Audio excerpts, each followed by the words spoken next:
All right, welcome. You know what? It's a special episode. Not only is it episode 7, but Pej actually lets me do the intro this time around. So that's why it's a special episode for me. Yeah, Thank you for that, Pej. you're You welcome. you've Yeah, been yeah. We finally able to relinquish control, stop being that control freak that I've known you to be for so long. It's a beautiful thing. It's a beautiful thing. this is progress for both of us. It's It great. is. Yeah, You're growing as a human being, which is yeah, beautiful to see yeah. as a friend of yours. And you get But to drive. and I do, and I'm glad that I do because we have a dear friend of mine on this time. I met this incredible human being a little over a year ago, almost a year and a half ago, I think it is. And we did some work together for my shop. She's an incredible content creator. And then throughout the revolution, starting last September, uh, we've kept in contact. We've been working together, and I've kind of seen her basically growing into this absolutely incredible, badass activist that I think we just really needed to bring on. And so I want to introduce my dear friend, Elnaz. Welcome. Welcome, Thank you. Elnaz. Thank you so much. Thank you guys for having me. You're being too kind. It's friends and people like you guys that just inspire me. You, Mo, Pej, I met through you, but the work you both do is so inspiring that just pushes you forward, makes you wanna do more. Thank you. Thank you so much for that, Elnaz. And I want everyone to get to know you a little bit. I have the pleasure of knowing you. Give us a bit of an intro of yourself, please. Sure. Well, I'm Elnaz. I mainly do activity on Instagram, so people know me as Elnaz_Persia. And that came about because when I first got to America, a lot of people couldn't say Elnaz, and I would always say I'm from Iran, I'm Persian, then the nickname stuck Persia. So a lot of my friends from undergrad and back in Richmond, Virginia, VCU, know me as Persia. So that's how the name came about, just Elnaz, and then the nickname I had here as Persia. I lived in Iran for 10 years from the ages of 6 to 16, and that kind of shaped me as a person to just, those are such impressionable years, and they built a big part of my personality. The love I have for my people, for Iran, for my tribe as a Bakhtiyari woman, I wouldn't have gotten that in America ever. And I am always blessed to been born in America, to be an American citizen, and I'm so blessed to have had parents to take me back and experience living in Iran as well. To the point that I've always told my parents I just want to get my education and go back and live in Iran. There was always the plan of living back in Iran, and it's still there. It's still, once I free my country, it's still there. It's still going to happen. But it's always the goal. It's always been I want to live in Iran, in those streets I grew up in. I want my children to experience the same things I experienced. So now more than ever, it's been on my mind to just get extremely involved. Like you said, I last year before everything that happened, I was just a light activist, just like all of us are, always concerned. We see something, we talk about it, and not just about Iran, but anything going on in the world that I felt concerned about. When this happened, we all had that feeling inside of us.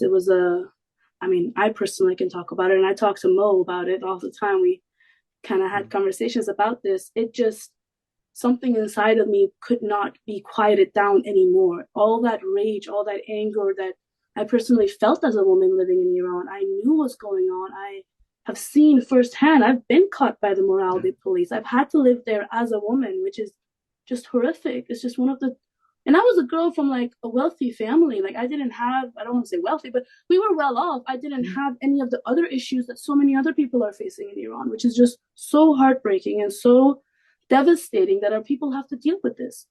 And it just became a point. I switched from a pre-med background. I already had my biology pre-med bachelor's on my way to medical school. I decided to change everything. I would have to wait 10 years to go to medical school to pay someone to do what I'm going to do now, which is to be an international human activist.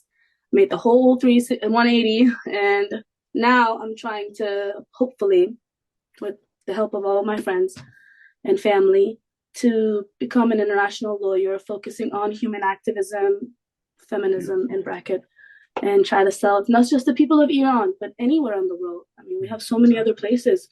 So sad to say that dictators are just popping up everywhere like whack-a-moles, and we just gotta smack them down. Absolutely. Amen to that.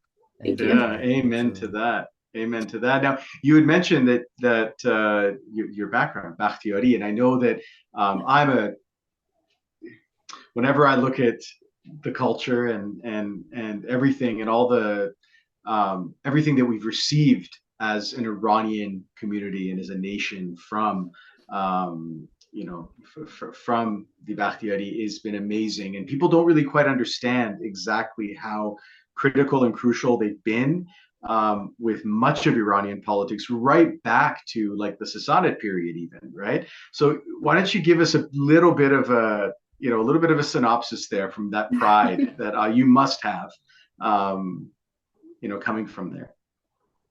I will leave you with this because there's so many, and as someone who's a novice, I would say I would never claim to be knowledgeable to the degree of so many great scholars we have about these information.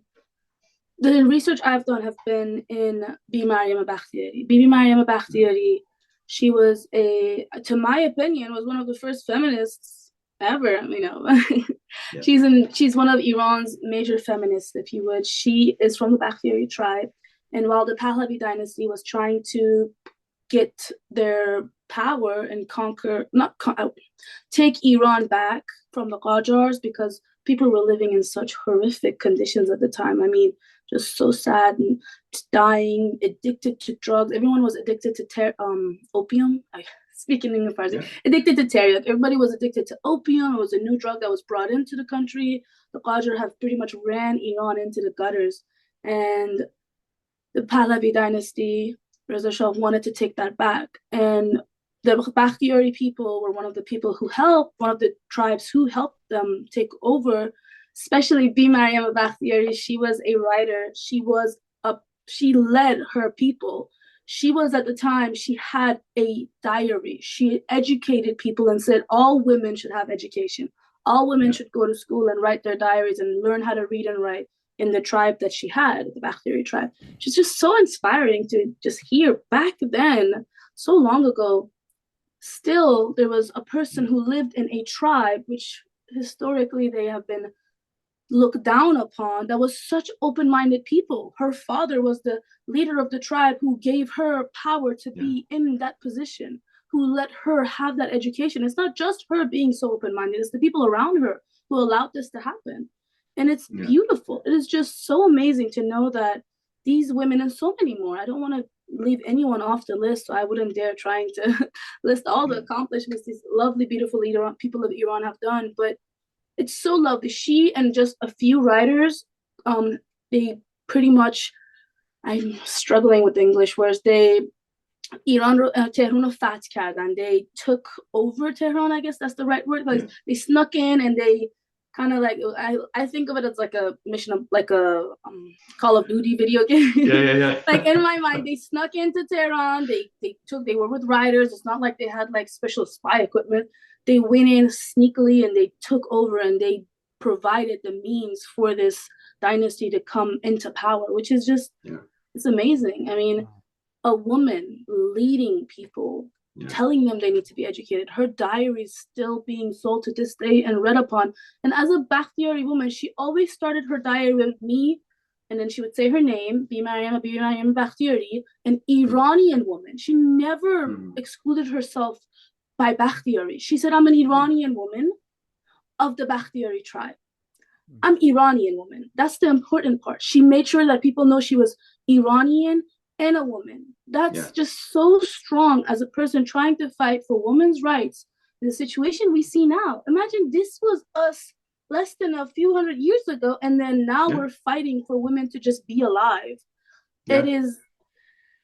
it's what we're trying to get. And back every to. regime, absolutely. And every regime has always been scared of the Bakhtiaris as well, because for centuries, they were the power brokers, right? Like no regime, no dynasty would come into play, including the Pahlavis, including the Qajars, without the blessing of the Bakhtiaris and the support of the Bakhtiaris. Like incredibly important and powerful all throughout the history of Iran. So I thought, and also for you, my friend Pej, because I know you're a big sports fan, Green Bay Packers has a player. Yeah, what's his name? Come on. I don't know his name, but I know him, and I Oh, know his oh family moved yeah, here from a long time ago. And it was just always such a big deal. Like we have a player on the David, package. yeah, yeah, yeah, David Bakhtiari, right? yeah, David yeah. It's Bakhtiari. such The a proud lion. moment to just have an Iranian person in that position to be. Like I Yeah, say, we're first Irani and then Bakhtiari. As yeah, proud as I am of my blood. Yeah, he's an offensive tackle for the Green Bay Packers. But yeah, yeah. he's He protects the quarterback while the Bakhtiaris protected Iran. That's there. interesting. You go. It's Yeah, lovely. That's a great comparison to make. And it's always yeah, been with all tribes. Tribes in Iran were a big part. Pretty much any person you see who came into power, they either was a part of a big tribe that supported them into the power or went and had to get the blessing. If we look again, if you look at the books that I have here right now, I'm trying to hold up my tablet, the big thick one says Tariq Iran. Like I'm trying to educate myself as much as yeah, possible about things. And it's never enough. The more I read, the less I feel like I know, and the more there is to unpack within these books. Because the issue always exists of what are we getting? I can't get books from the the dictatorship of Islami right now, because none of yeah. them will be telling us the truth, and all the Right. previous knowledge is you got to find the right ones. So Yeah. I always love learning about these dynamics and how different tribes played different roles. Like I said, the Pahlavis, there was a tribe from Shomal up north of Iran too, which I am spacing on the name and I apologize about that. But I know it was with the help of the Bakhtiari tribe and the tribe from north of Iran, because they were a big point of power as well, especially with the access to the ocean up there, the Caspian Sea. Mm. So they both helped kind of like a came together to help them take over. But Unity. I I love guess it. That's awesome. Um, I want to ask you about your experience in Iran, other than what you already mentioned. As far as, do you remember when your parents decided to go to Iran? Did you know that you would be there for that amount of time, or was it more of a open-ended deal? And then also, were you excited to go as a 6-year-old, or were you nervous? Were you worried? Like, I don't have friends there. Like, what was your mindset going in? so. When I was born, the oldest child in my family, and then there's my younger brother, a year younger. We moved as soon as my brother was born. Like as soon as the doctor said you can get on a plane, we got on a plane to go to Iran. My Okay. parents are very family oriented, especially tribal families. We're very big families and we're very family oriented. My parents got on the first plane to Iran and we wanted to stay. And then they decided to come back and it was a whole lot of back and forth. But then we stayed for a few years. I didn't remember much of Iran. I was still at 6. I still don't remember anything at the age of 6. But my Mm. mom said that I had a boyfriend in school, and then him and my dad always made the joke that it's time to leave, it's time to go. We gotta go live in Iran now. We're not doing this. They moved because my dad's father was very ill, and there Oh, was a scare there. They just like to tell me that story just to make me feel like I make the decisions in the family from the young age. My dad's dad was ill, and it passed. Nothing had happened, but he got ill. He had, I believe, like a heart attack. And my dad said, if anything happens to my father, I'm never going back. So my mom said, who cares? Let's just go back and live there with our families. Both our families are there. We never wanted to come back. We came back every other summer on vacation. It just never was a plan to come back and live in America. mm. My parents wanted us to get to an age where we understood what's going on, like a legal age, and then let us move back. My mom even said she wanted me to do undergrad in Iran and then move to America for upper grad. The Green Revolution when I was 16 was going on, and me and my brother were very vocal about our position, because even at younger, every single time I remember in Iran when I lived there, there was always a conversation where I would say, well, that's not how it's done in America, or that's not how it's done where I was born. I would use the America card a lot. And it's always been this duality inside of me. I'm an American, I'm an Iranian, and people always say you use whichever card benefits you when you feel like it. But it was just the truth. I knew of a place that things were not done that way. I would Mm. go there every summer. I would go see my cousins who lived in America, and I would come back, and then my principal would tell me I'm not allowed to thread my eyebrows. And I said, no, I want to. Mm. I want to do that. It's none of your business. And they would get upset at me for how I get suspended. Yeah, My yeah. rap sheet in Iran is like, ooh.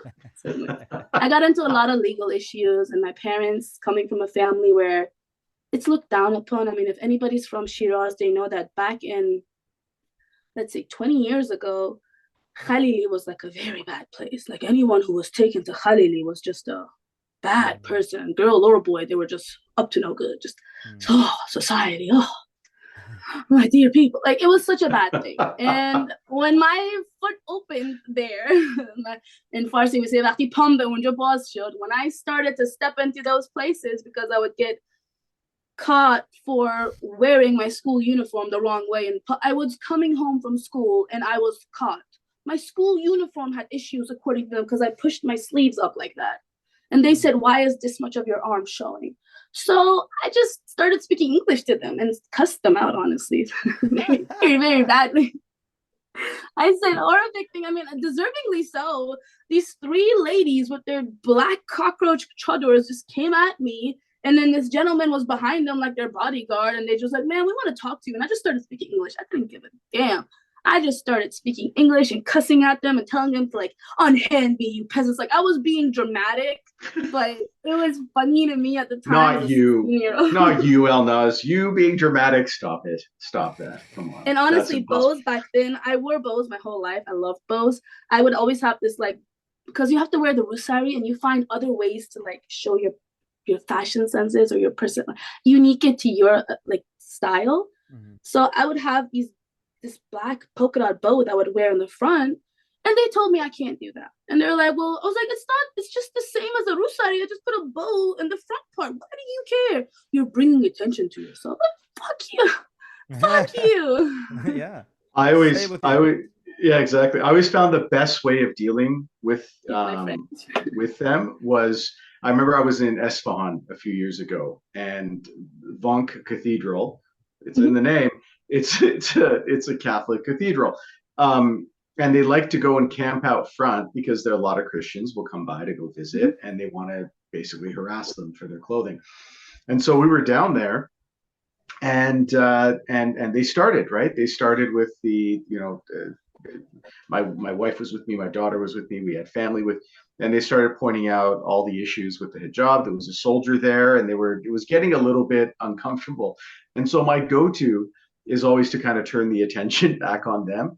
And so I bring this really surprised look on it, and I point down. It's like behind her in the chador, and then she starts like a snake coiling in itself, just complete. And at that point, the soldier that's with her just looks at me and starts laughing, and then we just walk away as she's kind of trying to figure out what is showing from underneath her chador because she's completely losing her shit now. But it was struggling. It was hard. Yeah, it was too much. And the plan wasn't to come back. Just to finish Pedge's question, it was not to come back. Unfortunately, I was getting too much, and I was getting so much of a rap sheet that my parents said I'm gonna end up dying in one of these prison cells one night. So that's why they make the statement that we moved there because of me and we moved back because of me. So nice. Wow. It's all about you, isn't it? It's nice to be the oldest. There we go. So we talked about, we obviously talked about what's been going on in Iran, and in this last, I don't think it's 2 weeks ago, we were overjoyed. A few days ago, we were completely crushed again. And I know how this affected you the first time when he was arrested. Too much. What's your take on this? What's your take on what happened? I know it was heartbreaking, but too much. I know, Mo. Any person we speak of is just this grief that takes over, that instantly turns into rage. I cannot mention any other names without instantly becoming mad at everything that's going on. Mad at myself, mad at everyone back when they decided to bring this puppet of a person into power, mad at the previous generation, mad at the other nations who were involved, mad at everything and everyone. And it's so frustrating it's so frustrating. You just have no words to bring out. You just want to punch a wall. That's how mad you get in this situation. As a person, I am free and I have freedom. And it feels like how I did when I was a little girl in Iran and I thought I was too young to understand things. But I would keep saying, it's not supposed to be like this. I'm supposed to be able to thread my eyebrows or go see my friends or Yeah. do this and that and the third, then there shouldn't be an issue. And it's the same thing where I have this freedom right now to do whatever, but my people are suffering to the most horrific degree. In the past few days, they just executed 24 people. 24 people in just a short few days. They just recaptured too much. And he took a while to make a video statement, and talking of his video alone, he couldn't even talk about the things they did to him. And one of the things that this beautiful man does say is, the reason I am existing is you guys. He said, people constantly call me a hero. People keep saying, oh, too much, you're a hero, you are a hero. And they're the ones who have saved, you're the ones, the people, have saved me twice now. I am not a hero, you are. You saved me twice now. This man's so humble, such a great personality in this person, and to be captured again. I mean, apparently there's this law in the Islamic government that says you cannot hold someone past a year. So my understanding is they wanted to wait for the 1 year tag to be out, let him out for a few days, and then start the clock again for another year to torture and abuse him until he cracks under that pressure again. And so many people dare come out and say, people, the humans in society say, oh, he must have ratted out or snitched or did this and that and the third. Like, what can he do? Who can he rat? He's a musician. None of his producers or musicians as co-workers have been caught. He didn't rap for the government. He didn't make them a rap song. Like, what can he give to them? What did he have to give for people to come and try to disrespect him? That's the part that gets you on the other side, where people do not see someone who is putting he's putting his whole life for so long. He's been captured so many times. I mean, so many people are putting his video from the last time he was captured and released out. And he's like, wait, guys, that's the video from last time I was caught. This is not the first rodeo, people. I've been doing this for as long as I could. This man is just so strong and so amazing. But the fact that he has to go through this again is just horrific. I am just lost. The reason I went into politics and I switched my career is I was so mad. I was like, how the hell can this happen in the world? Not just with too much, just with Iran. And excuse my French in this podcast, I'm going to cuss a lot. How the fuck can Iran be in the UN? How the fuck can they be the chair of the Women's Council? How the fuck can they have the position they have now? Like, who does? That's the United Nations. That's to help people. I mean, they haven't solved the first thing they had on their docket, which is the issue going on in Palestine and Israel right now. That was their first issue they needed to fix. That was the first thing the UN was given. That was their first thing. So, there's not much to expect from them, but still, don't put dictators in positions of power. Don't put the place that's the most worst place on earth for women, the most misogynistic country. Literally, the rules are built on misogyny, in a position for women's council. Like, who does that? So that's why I decided to get into politics, to understand why the hell is it so fucked up. And it is just, and you're right, it's absolutely fucked up. And you sit there and you look at it and you go, is there any sanity? Is there any sort of, and there isn't, right? And there is no defense of it. There is no reasoning behind it. And all it is a bit of a crapshoot and a game, and it's all politics and business. And that leads us into the next thing that I wanted to talk about, which is the only description I can give this man is that he's a Bond villain. Like, he, by any other measure, this guy should be a Bond villain in the next 007 movie. Elon Musk. I'm not sure if you guys are up to speed on everything that has been going on, but a little while ago he retweeted a tweet from a white supremacist group. The tweet was suggesting that Jewish people are attacking the whites and trying to depict them as being, all anti-Semitic and this and that. And and basically Elon Musk retweets this. And said something to the regard, I'm trying to look for the exact words of what he said, but essentially, no, he retweeted this and said something like, like truer words haven't been spoken, or this is absolute truth, or whatever. And very quickly, sponsors started, or advertisers started dropping X, right? One of the biggest ones was Apple. right? Absolutely. Yeah, no, absolutely. Fully Uh, so. yeah, absolutely. And already we know that he's hemorrhaging. I think the interest payment alone on the loan that he took to buy X or Twitter, and then rebranded as X, which is really idiotic, is $1 billion a year, just the interest, right? And for him to lose advertisers was huge. So then what happens is during the ceasefire, he's basically told, if you want to save your ass and repair what's going on, he gets told to come for a photo op to basically to Gaza, right? This is to Palestine, to the settlements that are around the Gaza Strip. And then you saw that really ridiculous walkthrough where, he's like, they're like, look, this is evidence of the travesty because there's empty shells in the kids thing. Okay, well, all right, well, we're not actually seeing anything, and then he delivers this statement, which is pretty shocking, right? I'm not sure if you guys saw that, this statement of basically justifying, the bombing and the killing, and you just have to go in and kill and kill and kill until these people are stopped, right? He makes a statement like that.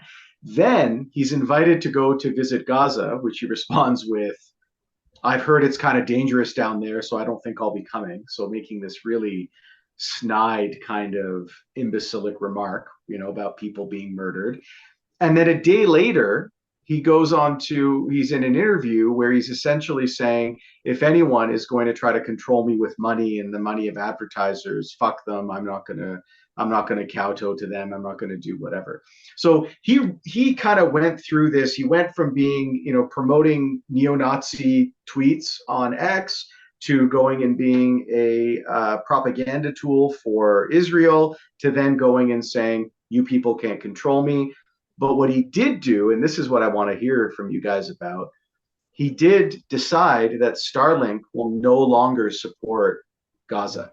In other words, anyone who has Starlink devices and they're trying to get onto the internet using satellite, they are now no longer going to get a signal because he's given control of that over to the IDF, and they now can, control that like they do the rest of the telecommunication. So, sorry, that was long-winded, but I wanted to kind of give a bit of a setup, and I'd love to kind of get your viewpoint on this, both of you. Okay. Yeah, go ahead, Elnaz. Pej, go ahead, talk. It's fine. No, let's start with our guest first, but then I want Pej to come in as well. Yeah, I don't want to suck all the air out of the room. Yeah. So I do want to start off by saying, by no means do I have even the closest idea on a solution for what's going on in Israel and Palestine. We call it Palestine. That's why you'll hear a lot of because the Palestine is the natural way for me to say it.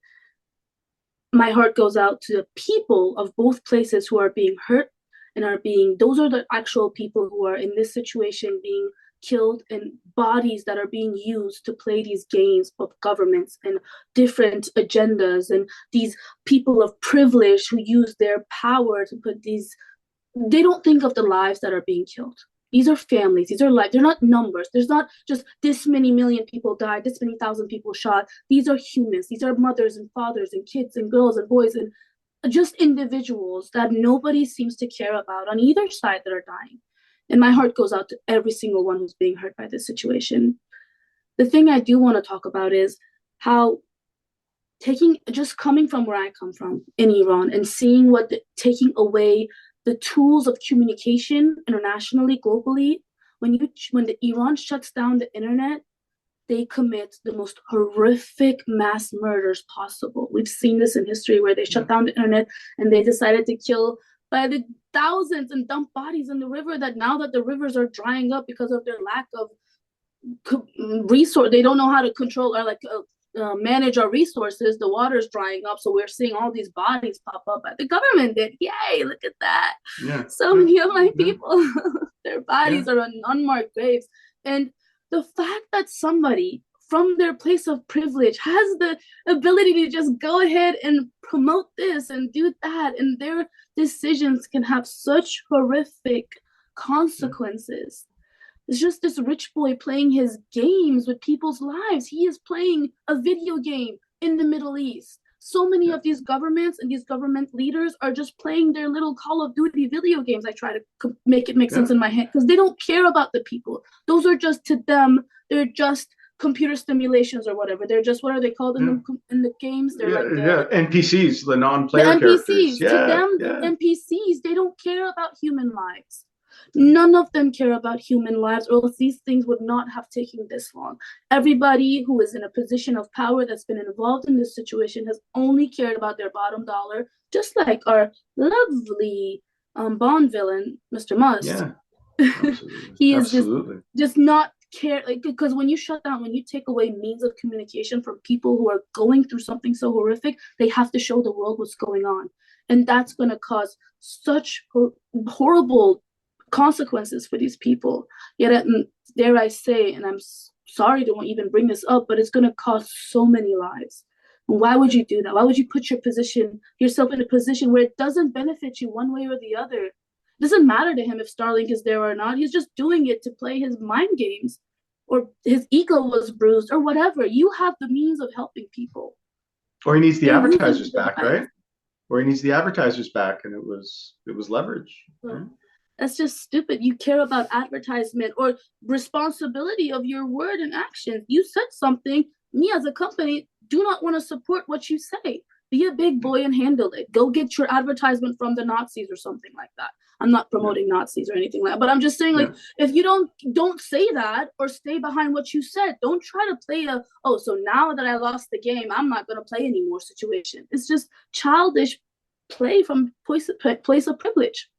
Yeah. And that's all I have to say about that. Yeah, no, that's very well put. Mo and I have discussed this in the past. This is the rich man's war. It's not a war, but it's a rich man's game, as you called it. And lives are they're just pawns. But kids, babies, they don't, it doesn't matter to them. I think Elon Musk is just the latest example of the corruption that has been controlling or trying to control society for years. Now we're just seeing it.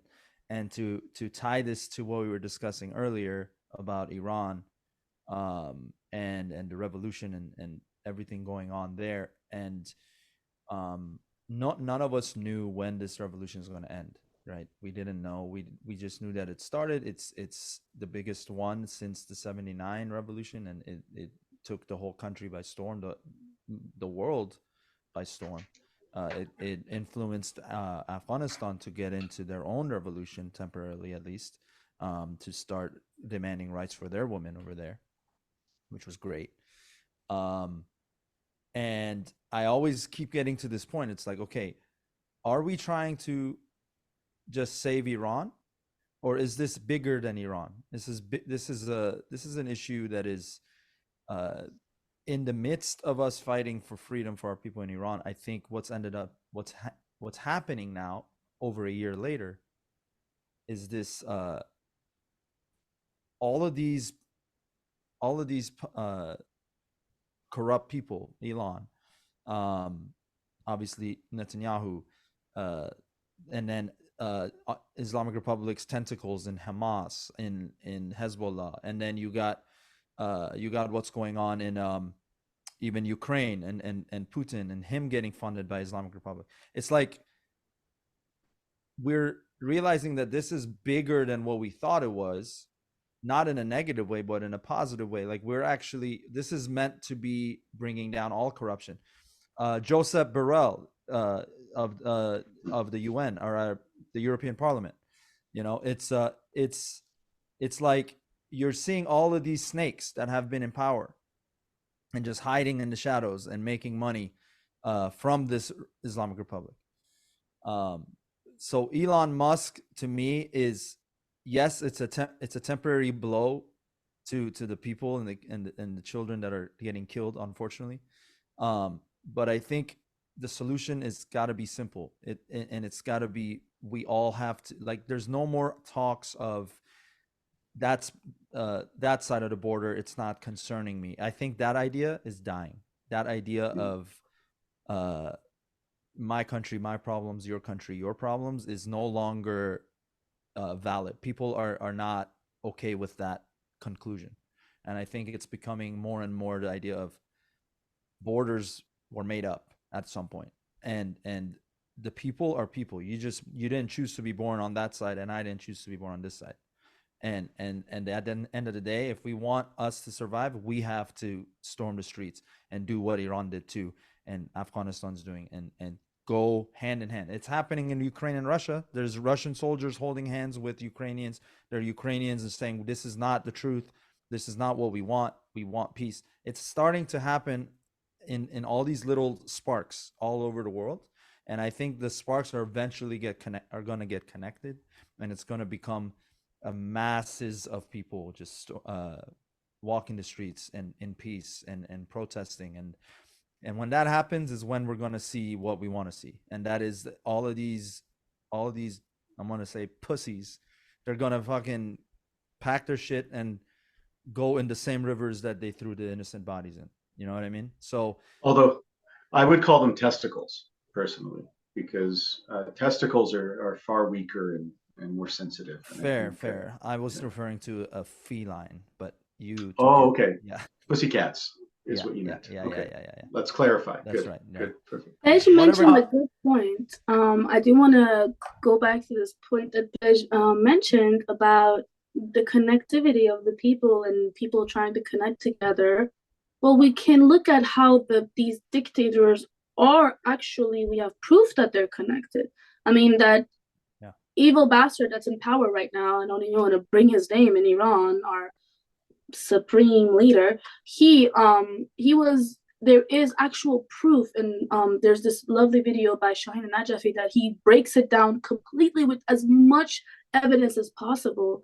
Him and Putin went to the same spy school in Russia. And I mean, the guy before him, I get it, he was evil, but he had his own reason why he believed it. He was coming here because he was doing whatever. But he is a spy. Like, people do not understand this, that he went, there is evidence of him going to that school, being bred there and being fed there and working. That's why why would he support Russia like this? Why would he care? Dictators, other than this one instance, because I'm involved in Iran, I know about this, but I know all dictators either right off of each other's hands or are best friends, because who else is going to support them but another dictator? All these people need to stay in power, but I implore everybody to go watch Shaheen Najafi's video about how he was, a long video, so many examples and so much evidence that proves he went to school in Russia and he is a Russian spy in power right now. And it was a mind blowing. It just opened up so many things for me. And I'm not one to believe what people say pretty much because of, the country we grew up in. You shouldn't believe what anybody says. I went, and that was just a thread that I started pulling at and did my own research and did verify, in fact, everything that he said the way I could. So it makes sense. Like, yes, they're all together, working together, trying to keep people down. How else would they do it?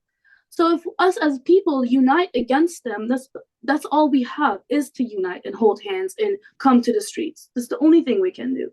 Yeah. Just wash your hands before you hold mine.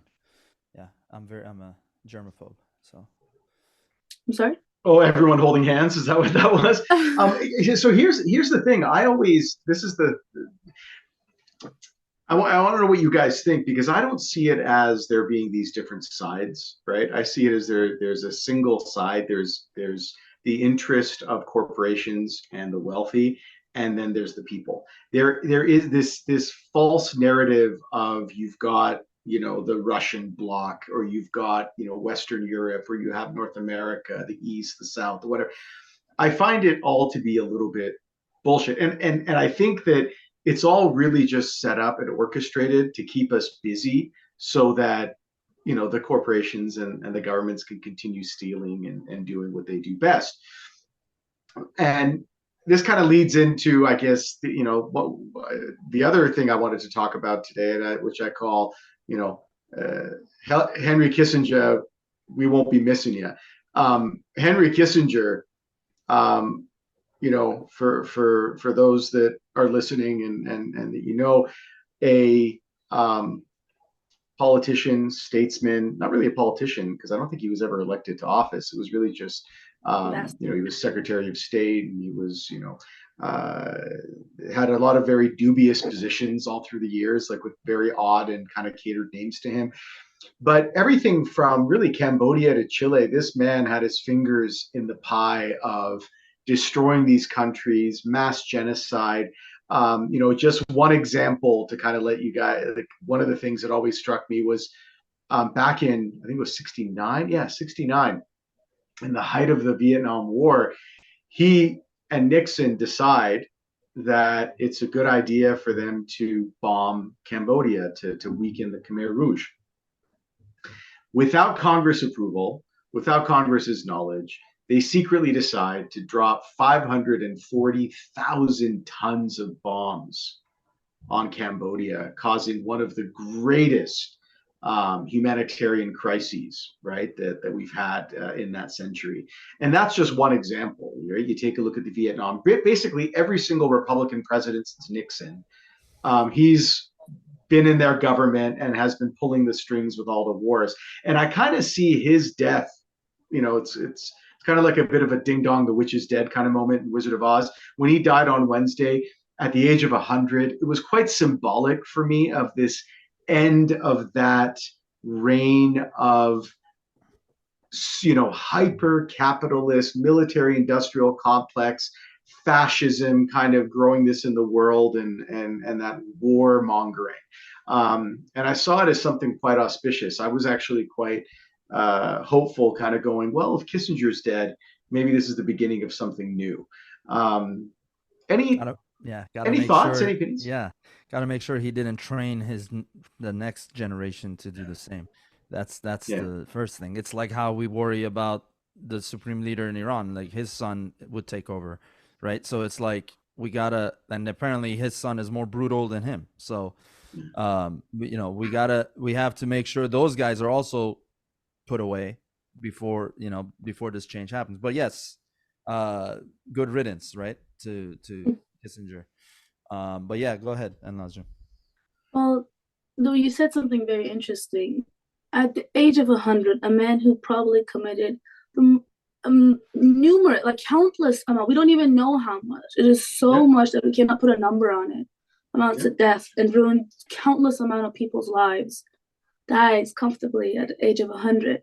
And that is something that should be brought up, that these people play their games and they do it safely behind whatever they try to build for them. Because in Iran right now, if the government falls, they're just going to run to another dictator's land and get refugee there and be protected and live off the money they've stolen for years.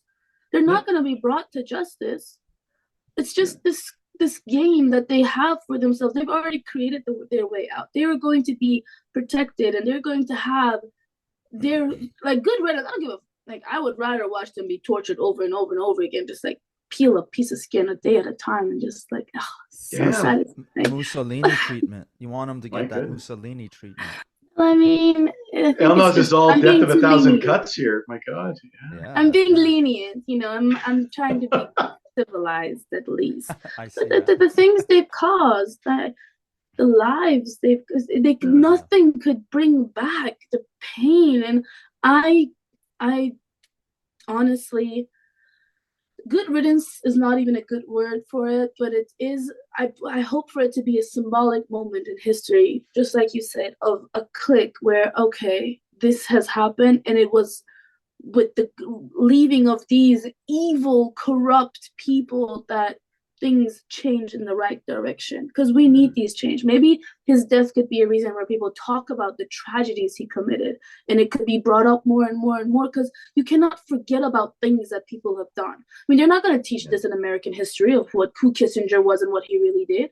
If they teach about him, they're going to glorify him and put like a statue up for him, where we're going to have to go protest to have it taken down for 10 years. I lived in Richmond, Virginia. I was at every single one of those rallies where I would try to bring out statues from the South of all the generals that they put up. And it's just so sad that these people just die comfortably. That is just such a big kick, And at the same time, let it be gone. Let it be done. Let us move forward and let us Exactly. not forget. I don't want these people's names to just be erased from history because it's going to repeat itself. Once that position of power is emptied, someone else, like Pej said, is going to go and sit in that seat. We need to remove the seat.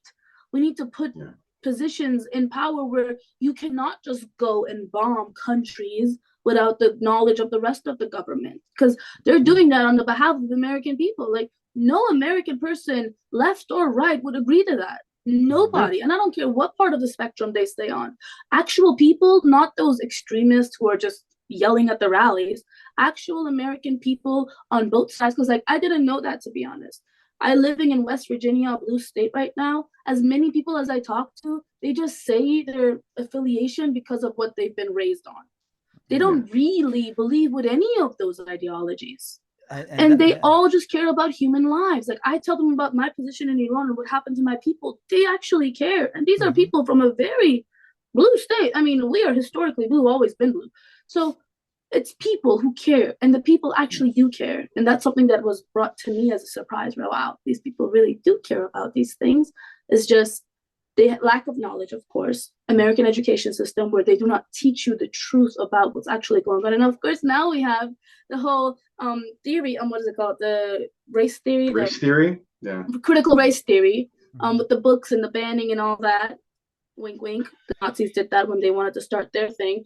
There's this quote that says, dictators always start with the poet, with the artists and the teachers, because like with schools they don't want you to get educated, and with artists because they don't want you to feel like, they don't want a song to make you feel motivated to do something. And we see that, of course, in our lovely country, Iran. And I know, spiraling into a lot of different circles, but good riddance. Let them be gone, and also not to stop talking about the things they did. People need to know of it is okay to say we've had bad history, but we are actively trying to fix it and correct it and move in the right direction. And I think ignorance is comfortable, and that's why we don't know a lot of these things. But what we do all feel is pain when we see a child get killed, or when we hear that a child was tortured. And I think it's really in the simplicity of this whole thing. It doesn't need to be complicated. We don't need to read 100 books to then be ready to fight for human rights. Human rights is easy. It's everyone deserves basic human rights, and that's it. And if it's not that, get that person the fuck out of here. Like, whoever is, and we just have to think about that. And by the way, let's not excuse America out of this, right? This is the American government is not Kissinger is just he was evil man, but the government has been operating under the getting funded and making money off of these tragedies in the Middle East and other places. And as soon as war breaks out somewhere, who's the first person to go fund one of the sides? And he's really funding both sides, but it's in this case Biden I'm talking about. And I voted for Biden, for the record. I'm not sitting here bashing Democrats. I'm saying Biden, specifically Biden. He's fucked up a lot more. He should have been president if he wanted to be president 40 years ago, not right now when he's barely awake. All right, that's my but he was a fascist his entire life. Like, if you look back at his speeches even from the 70s and 80s, the guy is just disgusting. But this has been episode 7 of TBA podcast, and we were honored to have Elnaz on. Make sure you follow us, subscribe to our channel. 7. Yes, there you go, lucky 7. That's the 7 in Irani, guys. That's episode 7. It's actually my lucky number, but that's 7 in Farsi. So there you go. Peace and happiness, right? Peace and happiness and 7. But much love to all of you. I think we gotta share more love. Is the only way to begin this journey to solution and peace. Man, Elnaz was great guest, right? Good job. You did something well for once. Also, stop sending me these fucking videos that wants to bolden your take on everything that's happening. All right, you are never going to convince me. I'm never going to convince you. All right, that's fine. You are a very stubborn individual, but how else am I supposed to get my point across if I'm not doing it with other people's creativity? That's my question. Your creativity could possibly, like Could be a this. choice. Yeah. Also, All right. like it's okay. It's okay. I get it. I get where you're coming from. I understand it. I just don't think that it needs to be it's I guess it's in how we discuss it, right? It's in how we discuss our differences. This It is not a is. secret. You and I have our disagreements, but my point is I'm right. But also my point is, and then my other point is that Except no, you're usually right, except I'm usually objectively right, right? Like that's the thing. With by mm, your perspective, with your point of view, I could see how you could be mistaken in believing that you're correct. But mm, objectively, I just want you to join me on the side of on the side of what's correct. But in all seriousness, I want to say this. I love the fact that you and mhm, I can have such absolutely diverse, different views on things and on mhm, topics that I think a lot of people are quite divisive, right? mhm, Except we're able to have, for the most part, right? At least from my end, intelligent conversations with each other, mhm. and and disagree, and challenge each other. And at the end of the day, we're still brothers. We may not agree, right, Yeah, on much of it, but at yeah, the end of the day, we respect each other's right to have that opinion,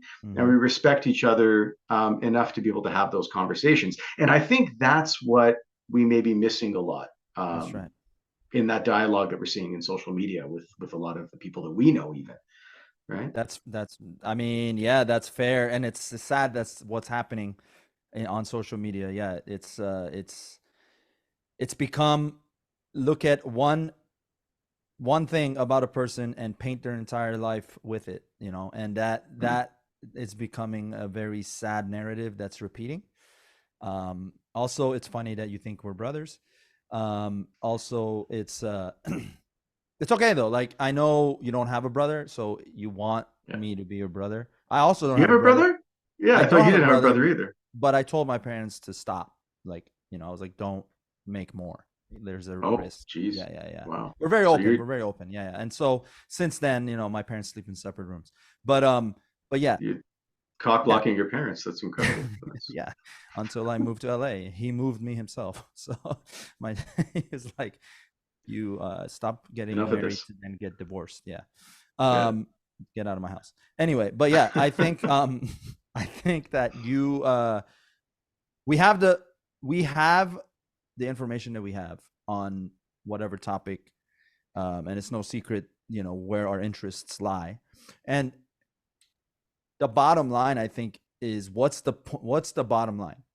We both want the same thing at the end of the day. We both want peace. We both want the Yes. genocide to end. We both want Iran to be free. We both want, Mm. I'm just naming a couple of things that have come up on this show. Um, and I think that is the bottom line, right? It And is. like in that video that you sent, yes, I agreed with that.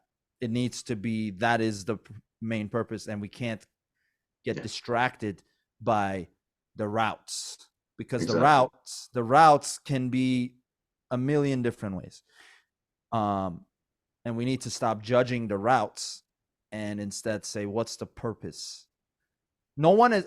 Here's what I think. I think a lot of the people on social media that are activists, including yourself and myself, we are not.